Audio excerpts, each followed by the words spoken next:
Hello प्यारे दोस्तों, स्वागत है आपका इंटरव्यू क्लासेस में। बात करेंगे अपने 11th क्लास के इंग्लिश के पेपर के सॉल्यूशन के बारे में। आपके जो ये एग्ज़ाम होने वाला है कल इंग्लिश का 17 दिसंबर को, उसके लिए बहुत ही इंपॉर्टेंट पेपर है। इसको आप पूरा देखिएगा और सॉल्व करिएगा। ग्रामर के कौन से टॉपिक है, किस प्रकार से आपको क्वेश्चन सॉल्व करने हैं, ठीक है। चलिए देखते हैं। सबसे पहले आपको अनसीन पैसेज मिलेगा। पहला पैसेज 7 नंबर का और दूसरा भी 7 नंबर का है। इस प्रकार से ये 14 मार्क्स इन दो पैसेज में होंगे, ठीक है, जिनमें आपसे क्वेश्चन पूछे जाएंगे। वो इस प्रकार हैं। आपको अगर बाकी के पेपर चाहिए तो वो भी अपने यहाँ पे पड़े हैं, ठीक है ना, तो वो आप देख सकते हैं, ठीक है। पैसेज के आप आराम से पढ़ के इसके आंसर यहाँ आपको लिखने हैं, ठीक है। और उसके बाद आपको दूसरा जो पैसेज मिलेगा वो भी 7 नंबर का होगा, ठीक है ना। 14 मार्क्स यहाँ हो जाएंगे। और उसके बाद में जो आपके हैं शुरू होगा अपने नेक्स्ट सेक्शन बी। और सेक्शन बी के अंदर आपको अपने जो लेटर वगैरह है उनको करना है। जैसे देखिए सेक्शन बी यहाँ से स्टार्ट होता है, जिसमें आपको पहला क्वेश्चन दे रखा है, right a task in 100 to 200 words giving description of a process for preparing T. मतलब टी बनाने के लिए आपको कोई प्रोसेस लिखना है। ये आपके लिए टास्क है जो 100 to 200 वर्ड्स में करना है। 4 मार्क्स का ये आपके एग्जाम में आने वाला है, जिसमें to prepare tea is easy, ठीक है। Boil water, add tea leaves, sugar, milk, boil it, sieve and sip, ठीक है ना। कहने का मतलब छानी और फिर पी लीजिए। तो इस प्रकार का ये पूरा प्रोसेस हो सकता है। इसके और में एक क्वेश्चन मिलेगा आपको, ठीक है। और में आप ये चाहे तो ये कर सकते हैं, जिसमें आपको बोला है on historical tour based on the hints given below. जैसे हिस्टोरिकल टूर के बारे में लिखना है, ये हिंट दे रखे हैं कि आप जयपुर फोर्ट गए, पार्क, म्यूजियम, ठीक है, आमेर फोर्ट देखा, हवा महल देखा, ठीक है। नॉलेज एंड एक्सपीरियंस, कैसा रहा आपका एक्सपीरियंस वहाँ पे, क्या क्या आपको नॉलेज मिला, इसके बारे में आपको लिखना है। उसके बाद में जो आपको 4th नंबर पे क्वेश्चन होगा, जिसमें आपको ढूंढना है कि आपके वहाँ पे जो इलेक्ट्रिसिटी सप्लाई है वो इरेगुलर है। तो आपको लेटर लिखना है। तो क्या है, देखिए, मान लीजिए इमेजिन दैट यू आर राजा और रानी। बॉय है तो आप राजा लिख सकते हैं, गर्ल है तो आप रानी लिखना, अपना नाम वहाँ पे नहीं लिखना। You are living at Shastri Nagar in Jodhpur. Shastri Nagar Jodhpur में रहते हैं। There is irregular supply of electricity in your area. Write a letter to the collector of your district complaining about the irregular supply of electricity in your area. तो आपको ये collector को complain एक letter लिखना है, ठीक है। इसके और में भी आपको लेटर ही मिलेगा, ठीक है, जिसमें क्या, imagine that you are Sunil और Sunita, you are reading in government senior secondary school Bhinmal. Write an application to your principal. Application लिखनी है, रिक्वेस्ट करनी है for free concession due financial hardship. Financial condition जो अच्छी नहीं उसके लिए आपको क्या, फ्री कंसेशन यानी फीस जो है माफ़ करवानी है। 5वें नंबर पे जो है क्वेश्चन मिलेगा, right an article about 100 words on the topic consequences of war. युद्ध के क्या परिणाम होते हैं, इसके बारे में आपको 100 वर्ड्स में लिखना है। नहीं तो आपको एक रिपोर्ट प्रिपेयर करनी है। ये दोनों क्वेश्चन और में रहेंगे। आप आर्टिकल और रिपोर्ट इन दोनों में से कोई एक आपको करना होगा, ठीक है। हेडिंग है अ टीचर्स डे सेलिब्रेशन। जो टीचर्स डे शिक्षक दिवस है उसको सेलिब्रेशन कैसे किया उसके बारे में। यहाँ से आपके सेक्शन सी है, जिसमें आपसे क्वेश्चन पूछे जाएंगे डिटरमाइनस वगैरह। चलिए यहाँ से देखते हैं क्वेश्चन। क्वेश्चन नंबर 6 है, fill in the blanks with suitable determiners. जो आपको यहाँ पे सूटेबल लगे उसको चूज करके यहाँ भरना है। जैसे देखिए, it rained during the night, a little या अ फ्यू। देखिए जो रेन है ना ड्यूरिंग द नाइट, नाइट को हुई है, तो यहाँ पे ये अनकाउंटेबल है, तो इसके लिए क्या, अ लिटिल यूज़ करेंगे, ठीक है। यहाँ अ लिटिल आएगा, अ फ्यू नहीं आ सकता, ठीक है ना। फ्यू काउंटेबल चीज़ के लिए आता है। बारिश को हम नहीं गिन सकते, बूंदे गिन सकते हैं, ठीक है ना, बारिश को नहीं गिन सकते। Dash cities have such splendid trees. City के अंदर शानदार वृक्ष हैं, पेड़ हैं। तो लिटिल अभी हमने बात किया, फ्यू और लिटिल है, मतलब बहुत ही कम सिटी है जहाँ पे बहुत सारे पेड़ हो। तो ये सिटीज़ है ना, ये काउंटेबल है। शहरों को हम गिन सकते हैं, ये प्लूरल लगा रखा है, मतलब हम गिन सकते हैं। तो गिन सकते हैं उनके लिए फ्यू, जिसको काउंट नहीं कर सकते उसके लिए लिटिल, ठीक है ना। तो फ्यू और लिटिल में ये अंतर याद रखना, तो काफ़ी आसानी से हम क्वेश्चन इजीली कर पाएंगे। ठीक है, तो क्या हो जाएगा, लिटिल, और फ्यू में से अपने फ्यू करेक्ट हो जाएगा। Few cities have such splendid trees. ठीक है, अगला देखिए, he goes to dash prison sometimes to give lectures. कभी कभी वो प्रिजन चला जाता है लेक्चर देने के लिए। देखिए हम क्या करते हैं, ही जैसे हम लिखते हैं ही गोज टू स्कूल। अगर हमने ये सेंटेंस लिखा है ना, तो ही गोज टू स्कूल, इसका मतलब वो स्कूल जा रहा है, उसका प्राइमरी ऑब्जेक्ट है स्कूल जाने का कि वो पढ़ाई के लिए जा रहा है। तब तो यहाँ पे स्कूल के आगे कोई आर्टिकल हमने नहीं लगाया। लेकिन अगर यहाँ पे हम कोई दूसरा काम करने जाते, तो मान लीजिए किसी से मिलने जा रहे हैं, तो फिर द स्कूल लिखना पड़ता। सेम काम है यहाँ पे, he goes to prison sometimes, वो कभी कभी जाता है टू गिव लेक्चर्स, लेक्चर्स देने जाते हैं। अगर काम जेल में सजा के लिए ही होता, जिसके लिए जेल बनी उसी पर्पज़ के लिए जाते हैं, तो कोई आर्टिकल यूज़ नहीं होता। लेकिन यहाँ पे किसी विशेष काम के लिए जा रहे हैं तो आर्टिकल लगेगा। ठीक है ना, तो क्या लिखेंगे, the prison. He goes to the prison sometimes to give lectures. ध्यान रखिएगा, इंपॉर्टेंट ये कॉन्सेप्ट है। फिर है she was dismissed on the 11th night the factory went on fire. वो 11th की जो रात थी उस समय फैक्ट्री में आग लगी थी ना, उस समय हुआ था, क्या हुआ था, डिसमिस कर दिया था उसको।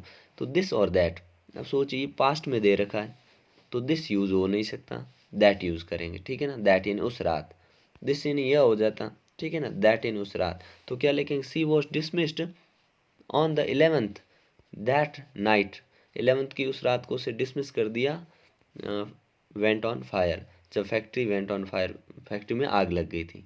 ठीक है, अगला देखते हैं,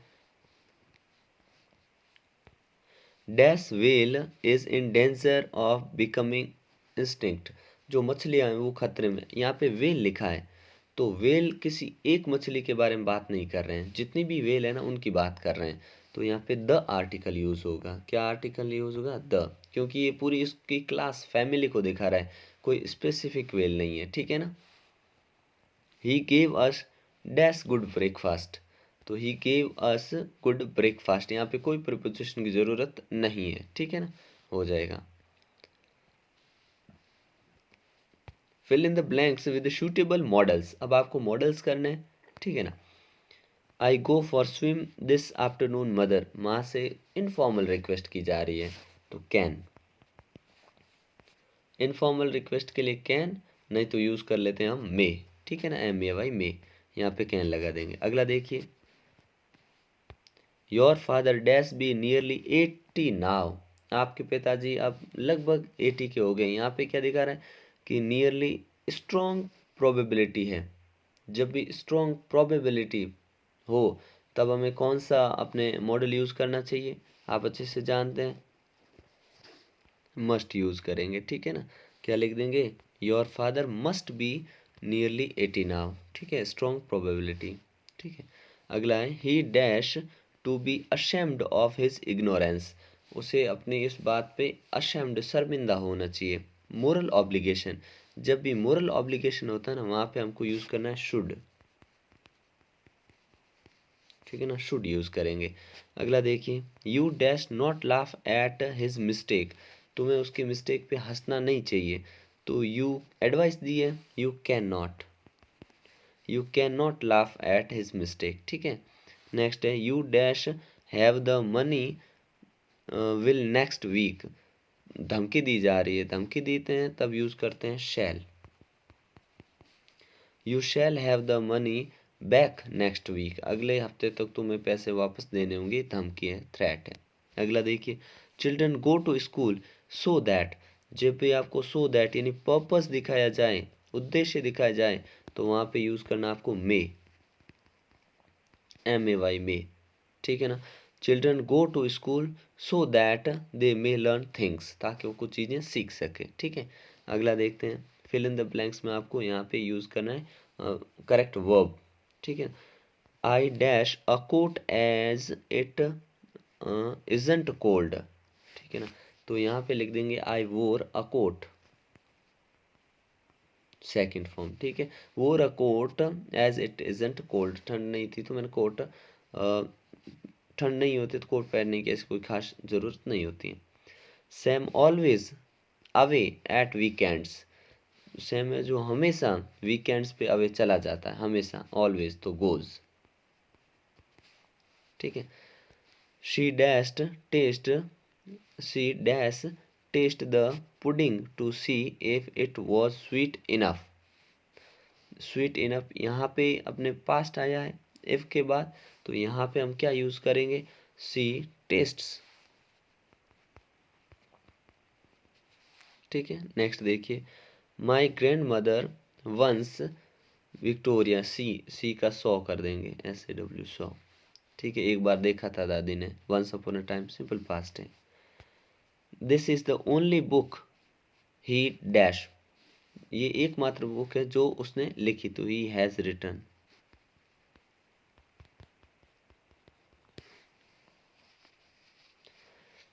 after they will dash there were angry exclamation, तो क्या लिखेंगे, after they will be reading, will be reading there, there were angry exclamation, ठीक है। अगला देखते हैं, प्रीपोजिशन यूज करनी है आपको सूटेबल, जो इसमें आपको भरनी है, ठीक है। लेक्सेमबर्ग लाइज डैश डैश डैश, यहाँ पे 3 दे रखे हैं, बेल्जियम, जर्मनी, फ्रांस, तो आपको यूज करना है बिसाइड नहीं, बिटवीन दो चीजों के बीच में ही होता है, दो जगह अमंग, यहाँ पे क्या यूज कर लेंगे, अमंग, अमंग, ठीक है। She put the letter under in into, तो देखिए इनटू तो मोशन में होता है, मोशन की यहाँ बात नहीं हो रही, उसने रख दिया, अंडर नहीं हो सकता, इन। वी कैंप्ड डैश लेक, हमने कैंप लगाया कहाँ पे, तो बिसाइड ओवर या इन तो लगा नहीं सकते, बिसाइड और ओवर भी नहीं लगा सकते, बिसाइड आ जाएगा, ठीक है। बिसाइड इन लेक के बीच में कैंप लगाया, इन और ओवर ये पॉसिबल नहीं है, ठीक है ना, तो यहाँ परफेक्ट यही है। I poured the beer dash a tankard, तो क्या इनटू, पोर यानी उड़ेलना, कोई चीज़ किसी में उड़ेली जा रही है तो मूविंग पोजीशन है तो इनटू यूज कर लेंगे, इनटू। नेक्स्ट देखिए, दे वर्कड डैश 5 to 10, जब भी टाइम दे दिया जाए बीच में टू प्रीपोजिशन हो तो बीच में हमेशा यहाँ फ्रॉम ही आएगा, ठीक है ना, from. The people dash the bus were singing, तो द पीपल जो लोग थे इन द बस, बस के अंदर बैठे थे, द बस वर सिंगिंग, जो जो लोग बस में थे वो गा रहे थे, ठीक है ना, तो यहाँ पे हो जाएगा अपना इन। सेक्शन डी में आपके बुक से क्वेश्चन आंसर है जो आपको करने हैं, यहाँ आपको पैसेज मिलेगा 5 नंबर का, ठीक है। उन्हीं में से आपको we are not afraid to die ये वाला चैप्टर उसमें से दे रखा है, और एक अपने दे रखा है opening the first shroud adorned with garland of willow and olive leaves, ठीक है ना, ये दोनों ही अपने बुक से हो। उसके बाद में जो आपके इम्पोर्टेंट क्वेश्चन है इनको अच्छे से तैयार करिएगा, क्योंकि ये क्वेश्चन रिपीट होते हैं बार बार, सस्टेनेबल डेवलपमेंट ये इम्पोर्टेंट क्वेश्चन है, तो एक बार इनको आप देख लीजिएगा। इम्पोर्टेंट क्वेश्चंस है, और भी प्रैक्टिस पेपर आपको मिल जाएंगे, यहाँ पे ग्रामर के टॉपिक है वो आपको मिल जाएंगे प्ले लिस्ट में, जिनसे आपकी तैयारी अच्छी हो जाए, ठीक है ना। करेक्टर स्केच ऑफ खुसरो, ठीक है ना, एड्रेस स्टोरी के बारे में है, ठीक है। लास्ट में आपसे 3-4 MCQs भी पूछे जा सकते हैं, यहाँ पे 3 भी पूछे जा सकते हैं, 4 भी। What were the feature of Gergolian tribe, ये गेरगोलियन ट्राइब थी, इसकी क्या पहचान है, ट्रस्ट, ऑनेस्टी और बोथ, ये दोनों ही थे उनमें। व्हाट वाज एरम्स फर्स्ट लॉगिंग, उसकी पहली इच्छा क्या थी एरम की, तो एरम की थी to own a white horse, ठीक है ना, टू ओन नहीं, to ride a white horse है ना, खरीदना नहीं, उसको राइड करने का शौक था पहले, तो ठीक है ना। इस प्रकार के क्वेश्चन है तो ये आप आराम से कर सकते हैं। ठीक है, तो मिलते हैं नेक्स्ट पार्ट में। ऐसे और भी प्रैक्टिस पेपर आपको मिलेंगे ताकि आपकी तैयारी बढ़िया हो जाए। ठीक है, तब तक के लिए जय हिंद, जय भारत।